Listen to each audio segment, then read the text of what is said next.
We played a good game defensively.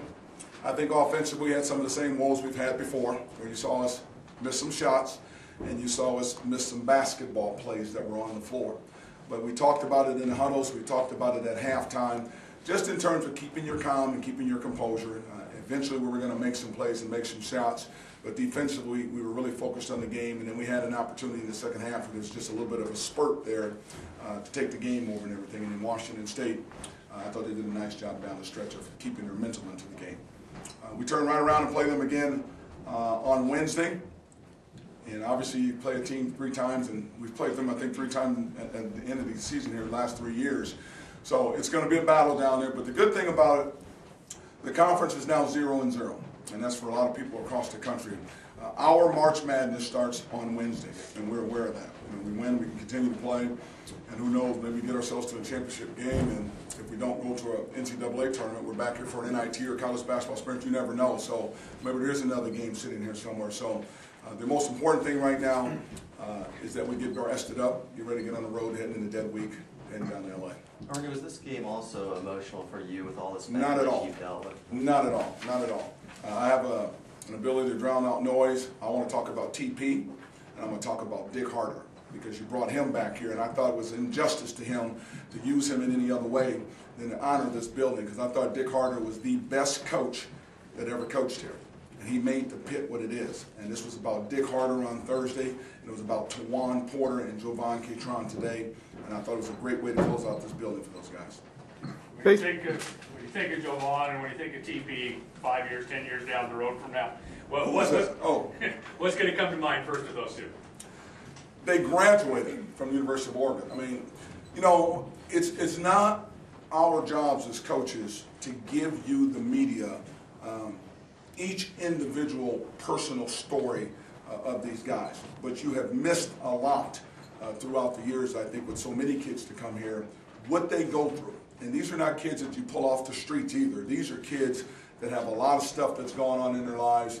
And for those kids to fight through all of that, I've said all along, just the fact that they're here at the University of Oregon, period, without winning a game, they are a success in their lives with what those kids have overcome. Now, you put that in with what they've done basketball-wise and the fact that they're graduating from Oregon, and you've not had any problems out of those kids. Hopefully you can understand how big of an adjustment that is and what a tremendous job that they did representing this program. Do you think that's important for their mental outlook to just not be the last place team? You know, I mean, I know you. Well, I think it's important for anybody's mental outlook. I think the thing about us is we love the Pac-10 tournament. We're one of the probably the few teams that has embraced the Pac-10 tournament, or some coaches don't like end-of-season tournaments. I like it, and 4 days, 4 games, 4 days doesn't bother us either, because I think the more basketball we play, the better we get. We've been playing every day in practice, preparing ourselves for a tournament anyhow. So I think it was important to win the game. You're closing out winning 3 out of your last 4 games. You've played well on the road. It'll be important for us to get out on the road, because I think it'll be a little bit better for them to kind of drown out the noise, and they'll come together a little bit more. And I say the noise that all of you hear and they hear on their little courts, as I call it.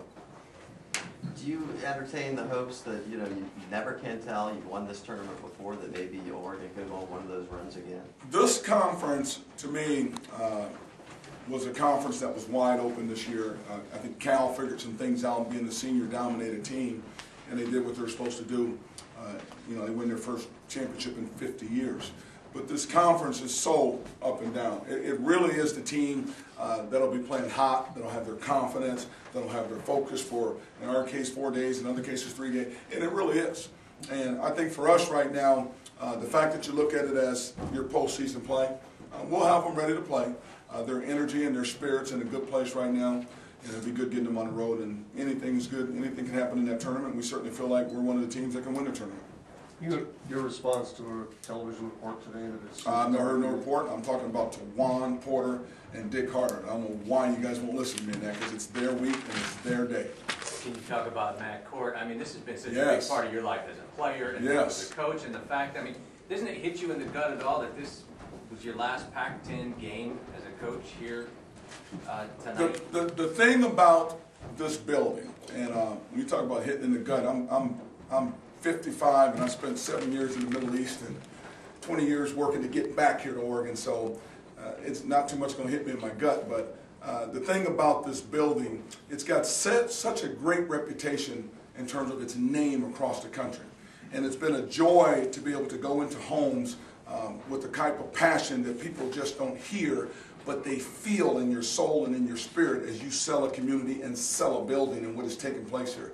This is an unbelievable home court advantage, even though we didn't take advantage of it as much in these last couple of years as we close out this building. But this is a great, great building. I'm happy that all of you are down in the friendly confines here because we've been through a lot in this building, and you know it's got a lot of problems that we keep hidden from people, and it's going to be nice.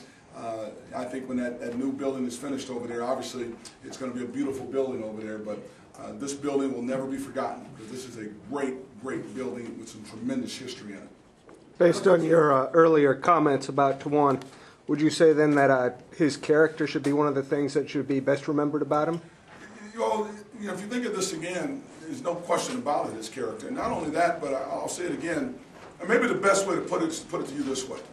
Let me take you out of this environment and put you for 4 years in his environment and let you adjust to what you have to adjust to where he's from. And you'll understand what I'm talking about, because it really is quite the same.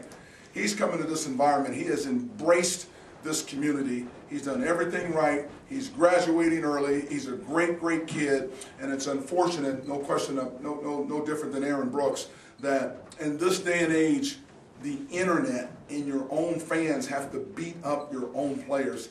We've got this thing way out of perspective, and we really do. Because those kids and their parents, those parents have entrusted those kids into us. All of you, all of us, and you're supposed to come out here and help raise these kids, and to attack them, be it to sell papers or be it for somebody to get on there and have something to say, that's wrong. That's not what this is all about. I mean, you can attack coaches and things like that, but these are kids, and it's no different that you wouldn't want your own kids attacked like that either. So I'm proud of the fact that he's able to take all of those hits, just like Aaron Brooks did. And now here this kid is graduating, takes a bow with a smile on his face, and now you're going to hope that he goes out and be one of your best recruiters for the University of Oregon. He goes back and hopefully talks about a great experience that he had here as a player. With that new arena finally coming up, I mean, you've been coaching here with all the things that you have to deal with that backcourt. How much do you? The mice. Not just that. The maggots. Oh, I was supposed to tell you that. Oh, sorry. No, all of the above. But considering that new arena is there, how much do you want the opportunity to recruit to it and to coach it? You know, the thing, you've got to look at our program, and I think, again, it wasn't us. We did not shoot the lights out. Something that has been missed in everything that has gone on here. If you look at the roster of players that have been through here over the course of the last 13, 14 years, in particular, the last 6, 7 years. I mean, they've come from Mississippi, Alabama, Detroit, Chicago. I mean, I'm talking about players that are playing in the NBA right now, playing overseas, players that have left their mark on this program that have been 1,000-plus point scorers. We had 5 of them on one team. You just don't get that around the country. So again, the recruiting to this program, the story that's been missed on all that is, how have you done this to get them to this building and what you have here? And the answer to that is, the building is important, and it really is to have that new building, because it's going to be a great having what everybody else has at this level and everything else. But the more important thing in all of this is you're involved with parents in this day and age. They want their kids raised the right way. They want you to take care of their kids. They want you to mentor and lead their kids. And that's bigger in the long run than the building. And you just can't lose sight of all of that in this, because that's going to be very, very important as we move forward. And you said you'll be in favor of accepting an invitation from one of the... No question about it. No, this team, the thing about this group, and we looked at it a couple of years ago, I mean, the more basketball they can play, the more they're going to develop for next year. We're eligible for a summer tournament.